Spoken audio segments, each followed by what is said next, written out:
Lunes 26 de septiembre de 2022 se daba a conocer la noticia de que Alejandro Astesiano, el jefe de seguridad presidencial, había sido detenido tras volver con el presidente de Costa Rica por integrar una banda en la que entregaban pasaportes uruguayos adulterados a ciudadanos rusos.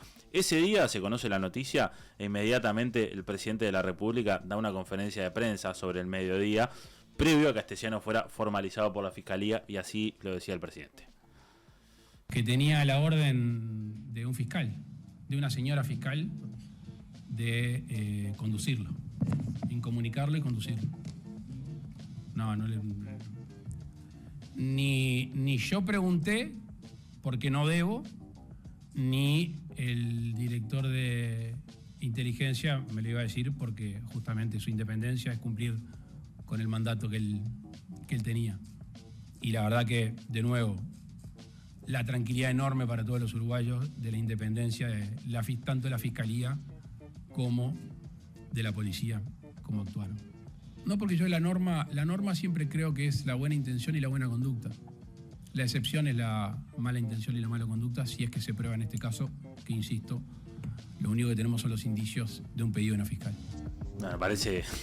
Esto muy rápido pasó lo que pasa, pero esta fue la primera conferencia de prensa del presidente. Habla de una señora fiscal, hasta ese momento no teníamos muy claro que era Gabriela Fossati, y un día después de esto nos enteramos justamente que la Fiscalía solicita la formalización a Alejandro Astesiano por 3 delitos de suposición del Estado civil, asociación para delinquir y tráfico de influencias. Esto se da tras una audiencia reservada ante el juez Matías Porciúncula y con la fiscal de flagrancia de 12º turno, Gabriela Fossati. Y desde ese día comenzamos a tomar conocimiento justamente de esta fiscal, le conocemos la voz, la empezamos a ver aparecer en los medios, empezamos a analizar algunas cosas que va diciendo, y bueno, según las pruebas de la Fiscalía, de la fiscal Fossati, lo que hacía Astesiano se venía haciendo desde agosto de 2021, y Astesiano era privado de libertad en primera instancia con 30 días de preventiva, y esto decía la fiscal a la salida de esta formalización. Solicitó unas condiciones especiales en virtud de que había tenido un problema con unos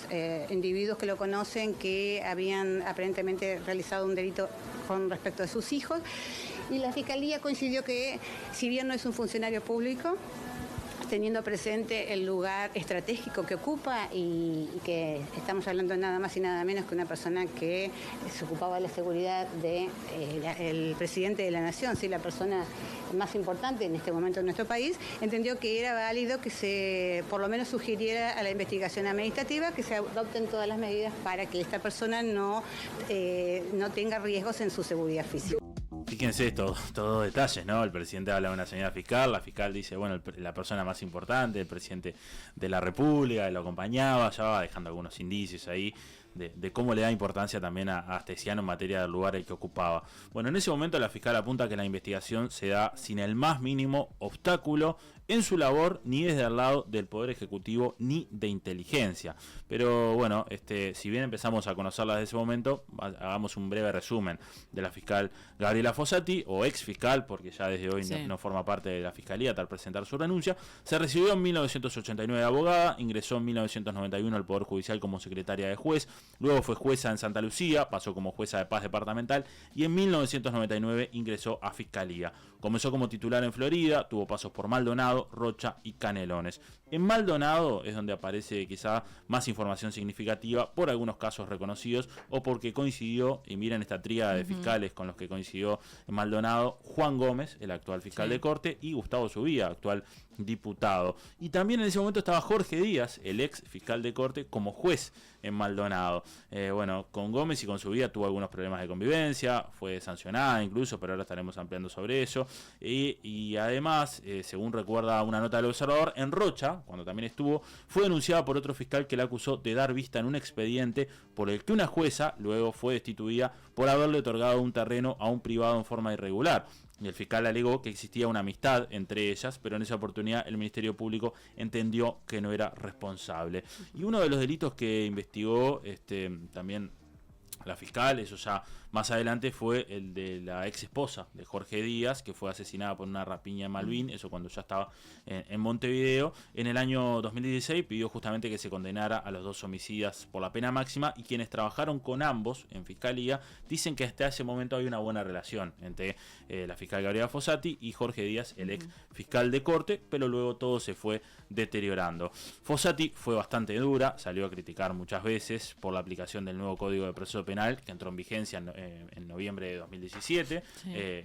Bajo la tutela entonces de Jorge Díaz. Y uno de los tweets, vos Ale hoy me preguntabas de su manejo en el Twitter, siempre lo tuvo, fue: la sola idea de una justicia politizada debería despertar todas las alarmas. Un fiscal politizado, demasiado cercano a un sector político, que permite que su adherencia contamine su tarea, debilitaría la imagen institucional y abriría espacios de dudas sobre su trabajo. Un tuit de ella en 2018.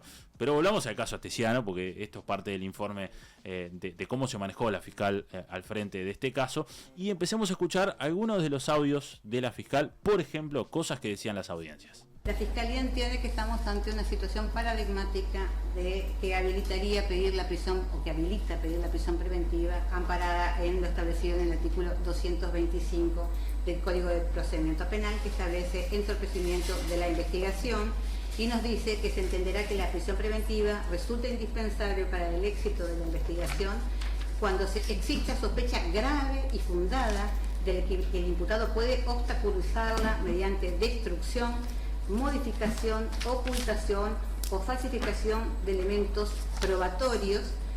Vamos a hacer un paréntesis aquí y adelantar que del teléfono celular que se incautó y que se citó como evidencia, surge que Astesiano borró todos los mensajes que tenía con Fernández, ¿sí?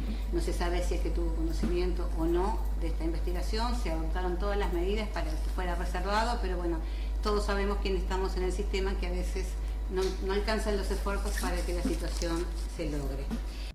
Bueno, acá también resulta algo muy curioso, porque con el tiempo nos fuimos enterando de cómo la fiscal se hace con el celular de Alejandro Astesiano, celular que pertenecía a Presidencia.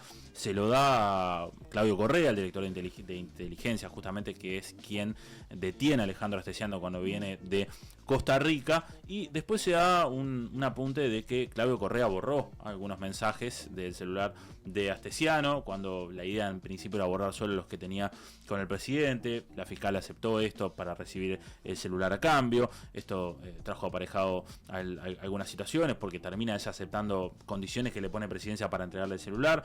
Después también nos enteramos que el presidente de la República llama al ministro del Interior, Luis Alberto Heber, y le dice: habla con el fiscal de corte porque van a entregar el celular de Astesiano, que tiene chat conmigo, y pido especial cuidado con esto.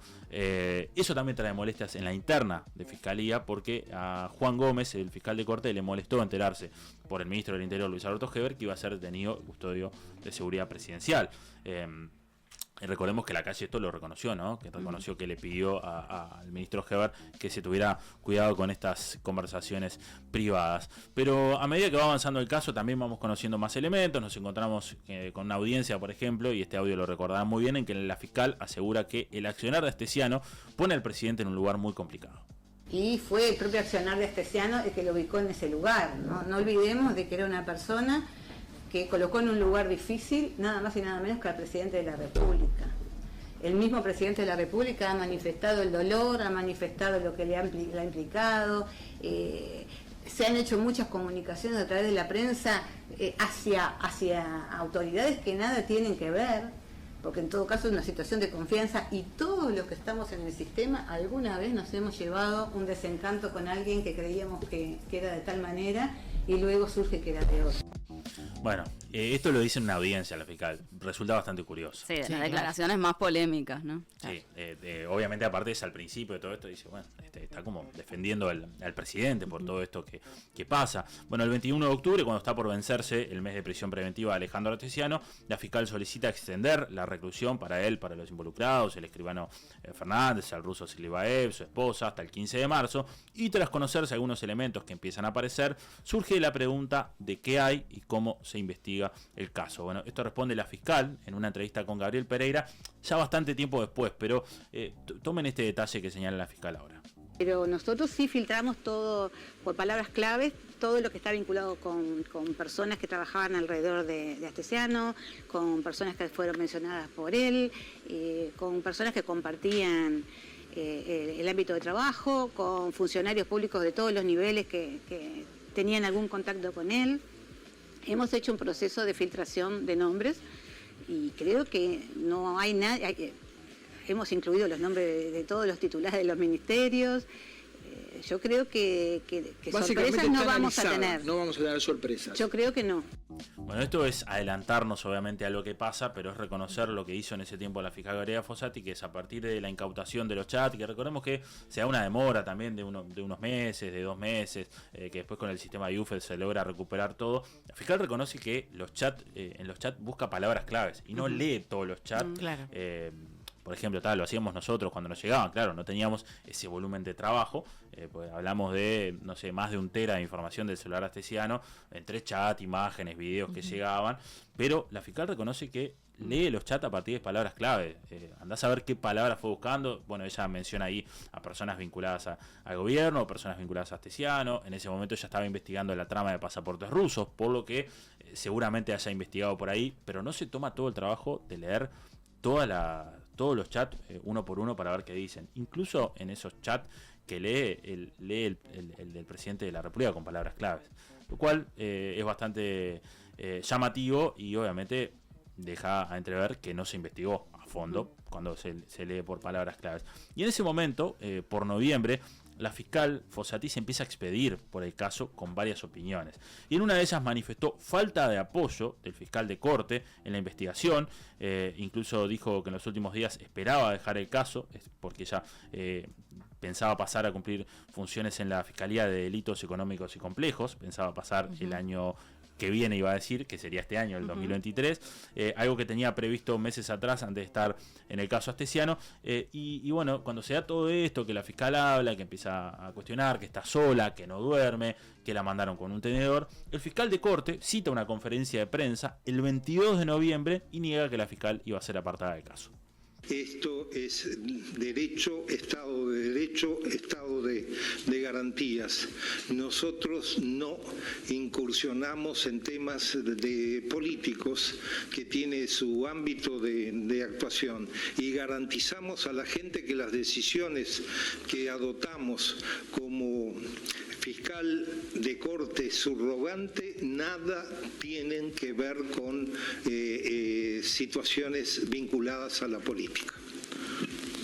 Bueno, esto lo responde el fiscal de corte Juan Gómez cuando se le pregunta por esto que señala la fiscal Fossati, por algunas opiniones, por esto de que defiende al presidente y porque se sabe que hay personas de su familia que están vinculadas al Partido Nacional, entre ellas Guillermo Fossati, que está en la comisión directiva del INED.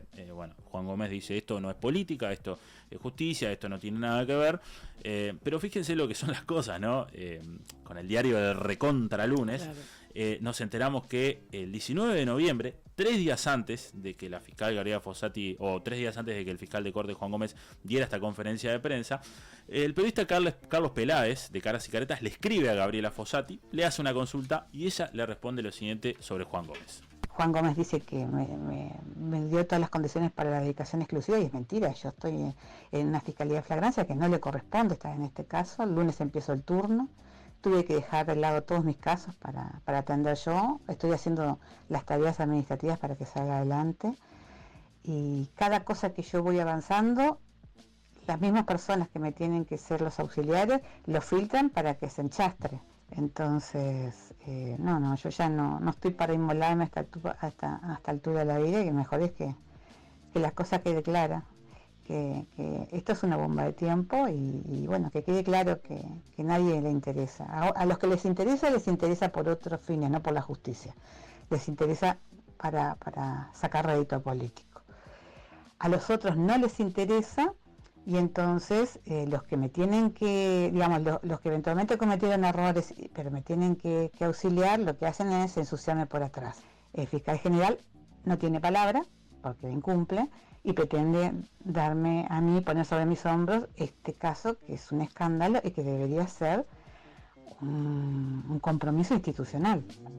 Bueno, en ese momento no se conocían estos audios, de hecho los conocimos en febrero o marzo de este año tras una editorial de Alberto Gris en Caras y Caretas, y en ese momento yo le escribí a la fiscal y ella me manifestó, incluso lo mencionamos acá en Nada que Perder, que los audios eran de esa fecha en una charla privada con un amigo que reflejó una fotografía de ese momento, pero que luego la situación varió a partir de una comunicación de presidencia de que había que colaborar con otras cosas internas. Ella dijo: defendí mi trabajo, pero aclaré que creía que era mejor de un cambio, otros ojos van a renovar la perspectiva, les dejo un trabajo muy importante, he visto mucha actitud miserable, prefiero correrme, la violencia y los insultos me han desgastado. Y recordemos que la fiscal también en un momento fue entrevistada por Radio Sarandí y dijo que Álvaro Delgado, el secretario de Presidencia, apareció como un ángel en la investigación, como un ángel protector, sí, para darle más elementos. Pero escuchemos más de lo que le decía la fiscal a Carlos Peláez. Si dejo de creer en la palabra de quien está a cargo, que además, increíblemente, da señales claras en cuanto a que me quiere clavar a mí con los malos resultados de una investigación que no va a poder llegar a su fin porque las piedras y son permanentes, las filtraciones de información son de todos los ministerios, de presidencia, de fiscalía.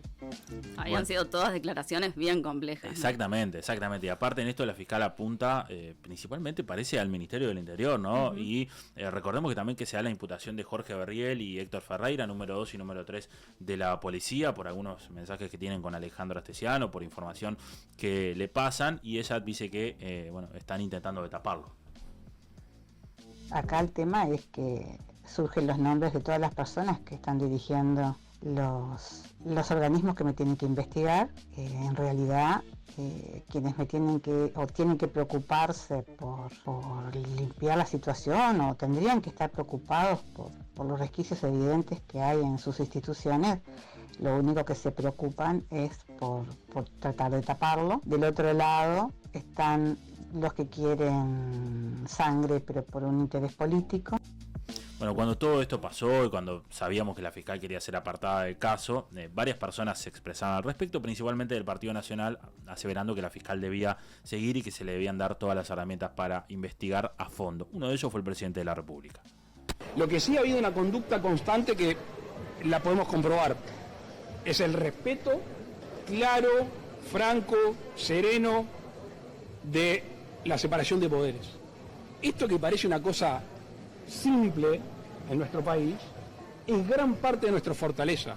La separación de poderes pura y dura, que no quiere decir que no se le pueda criticar. Ahora, personalmente a mí no me habrán escuchado criticar a la fiscal ni antes y no lo voy a hacer ahora. Me podrá haber gustado o no las cosas que pasaron. De hecho, afectación política la hubo en lo personal, por supuesto. Ahora, no me escucharon criticar ni de alguna manera menospreciar la acción de una fiscal porque me guste mucho, poquito o nada la situación que se estaba viviendo.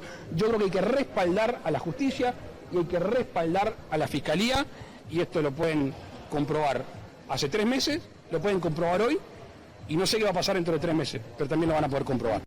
Bueno, el 15 de febrero, fecha clave en el calendario, ya que es el día que Astesiano es condenado, se llega a un acuerdo de abreviado que se venía trabajando, 4 años y 6 meses de prisión, por tu participación en la organización delictiva que falsificaba documentos, partidas de nacimiento, para vender pasaportes uruguayos a ciudadanos y ciudadanas rusos y ucranianos. La pena fue impuesta por la justicia tras este acuerdo entre la fiscal Fossati y Astesiano a través de su abogado Marcos Prieto, y en el acuerdo Fossati le quita a Astesiano el delito en el que se daba la suposición de estado civil por no comprobar su participación en esta parte de la maniobra. Y unos días después, volvemos a esta entrevista que le hizo Gabriel Pereira a la fiscal Gabriela Fossati, que fue el 28 de febrero. La fiscal Fossati dijo que Astesiano en realidad no es un monstruo, es una persona que se equivocó muchas veces y llevarlo a juicio hubiera sido cosificarlo. En lo personal creo que Astesiano no es el monstruo ni la persona que hay que seleccionar para ser el ejemplo de transmitir de lo que está peor en el Uruguay. Es una persona que se equivocó muchas veces, por eso que se le atribuyeron muchos delitos, 4 y 3 continuados. Es una persona que aprovechó un lugar en el cual estaba.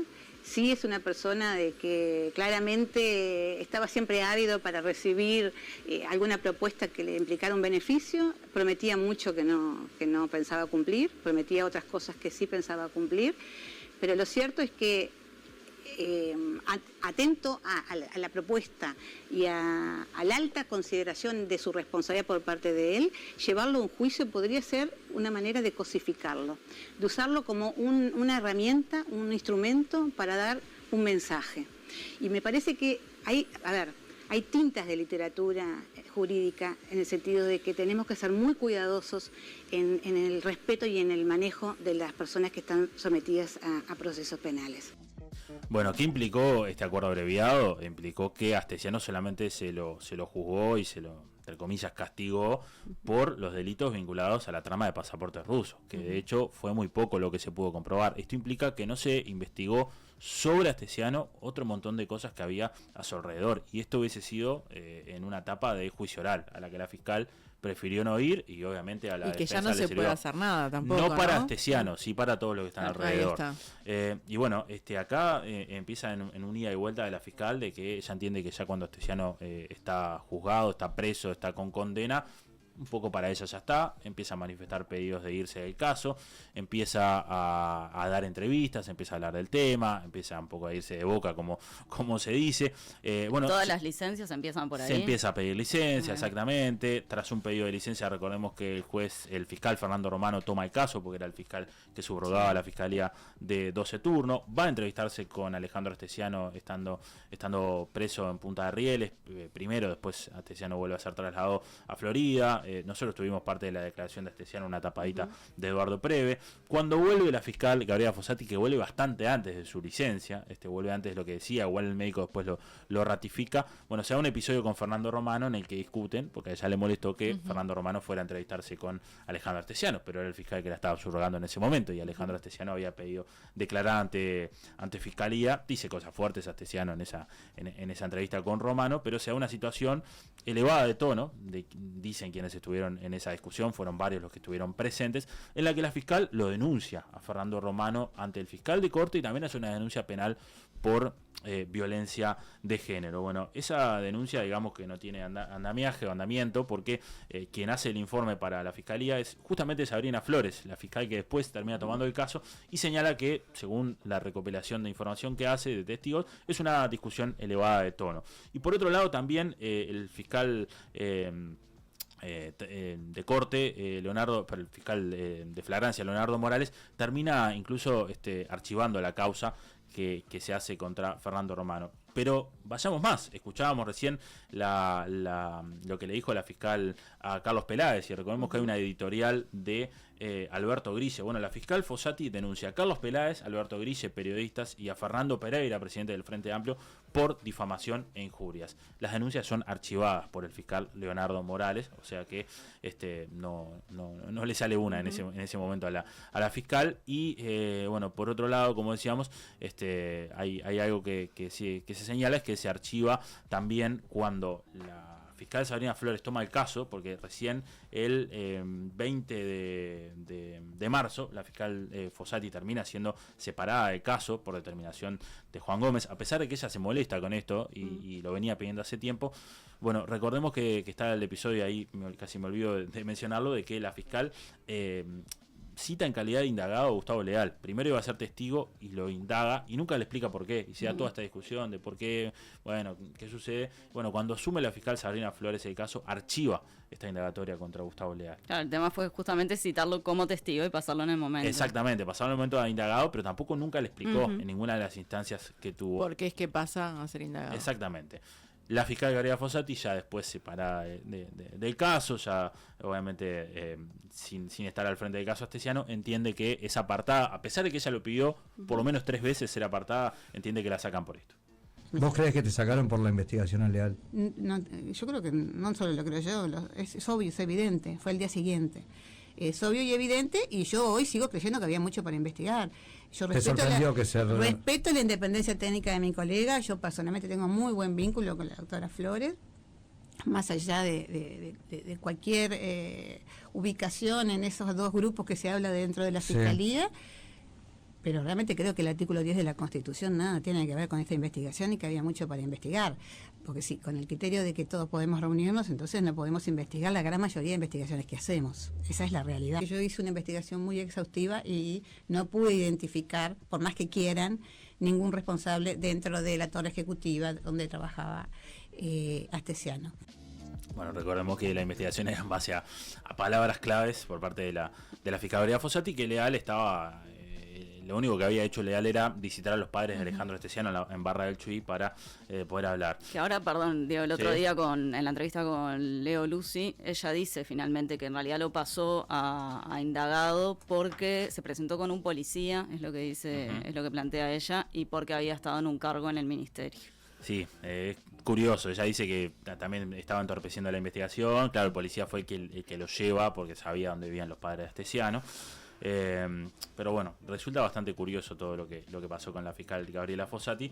Y por último, solamente quiero mencionar que en este programa, el 2 de marzo, dimos una información referida a la fiscal Gabriela Fossati que tenía que ver con sus sanciones, porque en ese momento empezamos a ver varias desbocadas de la fiscal Gabriela Fossati, opinando, cuestionando, todo a través de su cuenta de Twitter.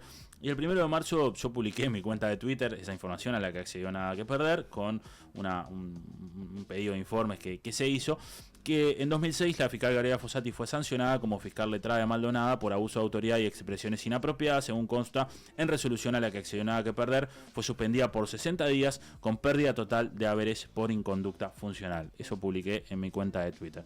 Bueno, a la fiscal no le gustó eso y me escribió, me mandó un mensaje y lo voy a leer directamente de mi celular. Estimado, nunca fui sancionada por abuso de autoridad, debería leer el informe del sumariante y la resolución. Lamentable lo suyo.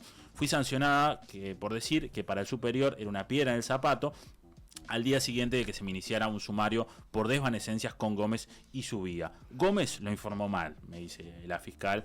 Bueno, yo la saludo, le mando la resolución a la que teníamos, me dice dónde dice abuso de funciones, vaya y vea que fue por hablar en radio del superior. Triste papel el suyo y el de Gómez, igual de triste que su actuación en esa época. Lea, dice, pero ya veo que usted es un malintencionado. ¿Dónde dice abuso de funciones? Lea su Twitter, claro. Yo puse solamente una parte de la resolución, porque íbamos a ampliar en el programa, le pasé la captura a la fiscal, donde dice, así el señor instructor entendió que se incurrió en un abuso de autoridad cuando ejerció presiones indebidas para acceder a expedientes que le estaban dados de acuerdo a la normativa vigente, situación que no podía desconocer dado el cargo que desempeñaba.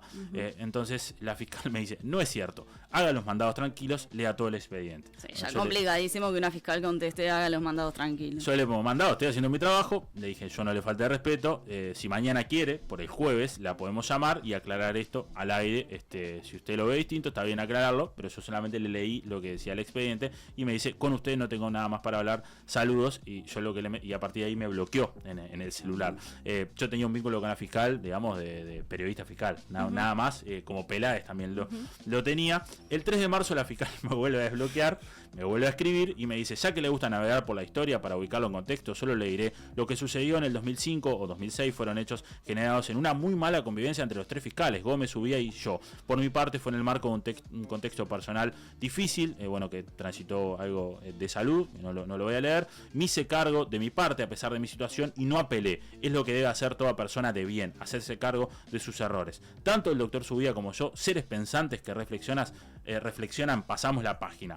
Quien le dio la info, plenamente consciente de la situación que yo vivía, parece que no. Háblame luego de empatía con la violencia de género. Entonces yo le dije, doctora, la información surgió a partir de un pedido de informes. Nadie me pasó esa información. Ella redobla la apuesta y me dice, todos sabemos de dónde salió la sugerencia de pedirlo. Uno puede comprender que no lo comprendiera en el 2005. Hoy es inadmisible. Esa misma gente que aprovecha un momento así de una mujer 17 años después es un miserable y un violento. No quiero verlos el 8 empatizando con el género, me decía la fiscal Gabriela Fossati, a lo que yo continué mandándole alguna información de la resolución, y me pone, la violencia organizada desde un grupo de poder filosóficamente afín, cercano a usted, es lo que más saben hacer, intrigas organizadas. La gente no es tonta y ya lo tiene claro. Después me pone machismo puro y duro, además de selectivo el suyo, lamentable.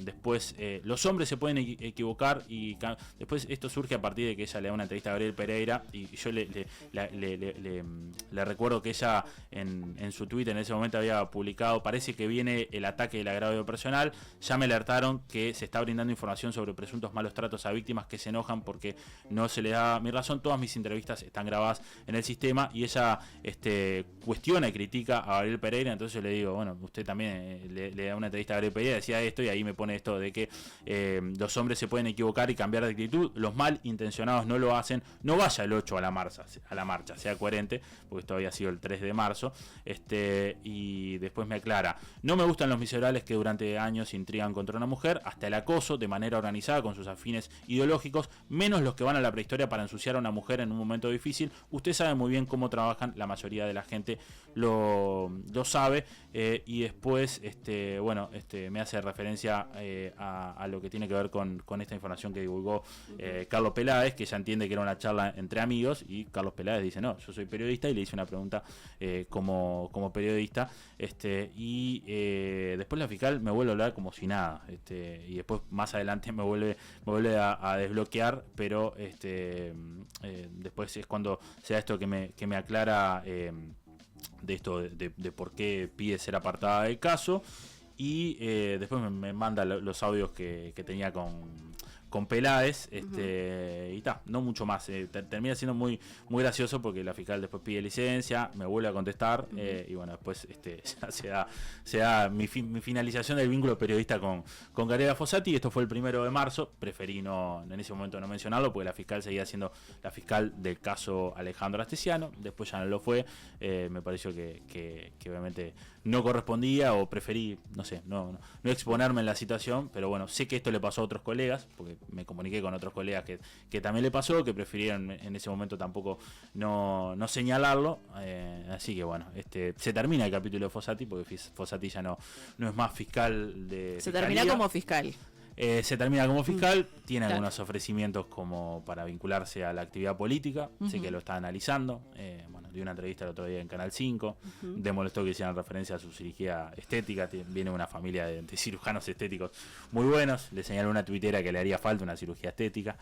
Bueno, Gabriela Fossati, la fiscal del caso Astesiano. Gracias, Diego. Gracias.